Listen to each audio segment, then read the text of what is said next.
Hello बच्चों, let's read the question. So question says that an element with the electronic configurations xenon 4f14 5d7 and 6s2 is so ये जो आपके पास electronic configuration लिखा है ये किस बेसिकली किस ग्रुप से बिलोंग्स करता है या फिर इनमें से कौन सा आपके पास जो स्टेटमेंट है वो सही है, इसके बारे में हमें डिस्कस करना है। तो सबसे पहले मैं बात करता हूँ कि जीनोन का एटॉमिक नंबर होता है 54। 54 प्लस 14 प्लस 7 प्लस 2 का ऐड करेंगे तो टोटल ऐड करने के बाद यहाँ पे आ जाता है 76, यानी कि एटॉमिक नंबर 76।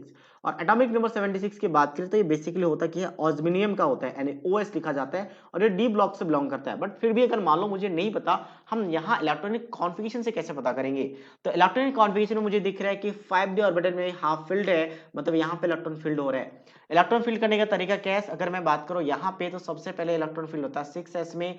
6x के बाद एनर्जी की बात कर लेते हैं तो 6s के बाद क्या आता है आपका 5f 4f आता है और 4f के बाद क्या आता है आपका 5d। ये एनर्जी का लेवल है और अगर ये एनर्जी का लेवल है तो यहां से अगर देखा जाए ये n प्लस एल रूल से निकलता है। n plus L rule aufbau principle से आता है। n प्लस रूल कहती है कि जिसका वैल्यू हाईएस्ट है उसमें इलेक्ट्रॉन लास्ट में फील करेंगे।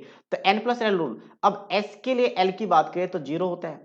मैं p के लिए बात करूं तो l का वैल्यू कितना होता है 1 होता है और वहीं d के लिए बात करूं तो l का वैल्यू कितना 2 और f के लिए बात करो तो n का वैल्यू 3 होता है। अब इनके लिए निकाल लेते हैं n प्लस रूल। तो ये 6 प्लस 0 तो 6 आ गया। इसकी बात करें 4 प्लस ऑफ 3 तो कितना आ गया 7 आ गया।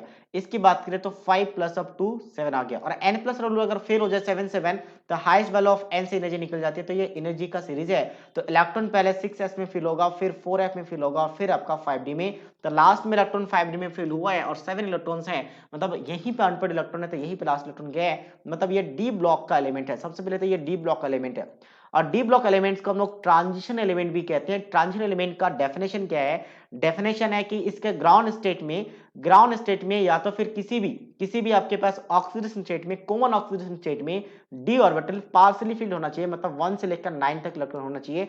तो ऐसे डी ब्लॉक एलिमेंट को ट्रांजिशन एलिमेंट कहा जाता है। और यहाँ पे एग्जैक्टली 7 दिख रहा है, मतलब ट्रांजिशन एलिमेंट का जो कंडीशन वो सेटिस्फाई कर रहा है। तो यहाँ पे ट्रांजिशन एलिमेंट बोला गया तो ऑब्वियसली इसके साथ मैच कर रहा है। नेक्स्ट बात करें तो alkaline earth metal. Obviously alkaline earth metal नहीं है क्योंकि अल्कलाइन अर्थ मेटल का इलेक्ट्रॉनिक कॉन्फिगरेशन होता है NS2।